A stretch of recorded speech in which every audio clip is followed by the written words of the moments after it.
আইরে মানুষ সকাল থেকে এই পুরা এলাকাটা ঘুরলাম, এক টুকরা আদা আর একটু পেঁয়াজ পাইলাম না।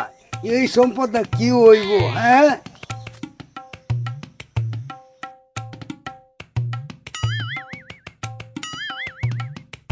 এই দাদা, এই সকালবেলায় এই সম্পত্তি দেখিব কারে অভিশাপ দিতেছ?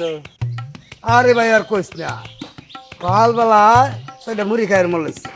তোর দাদিরে কইলাম সেটা মুড়ি মাও খাই। তোর দাদি আমার কইলো বড় পেঁয়াজ নাই আদাও নাই। দেখ এই এলাকাটা শুদ্ধা করলাম একটু পেঁয়াজ আর আদার লাগিয়া, কেউ ঘর পাইলাম না। আচ্ছা তুই এই সম্পদটা মানে কি করবো?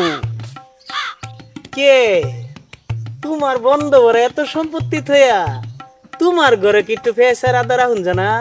এই সকালবেলায় বেরিয়েছে মানুষের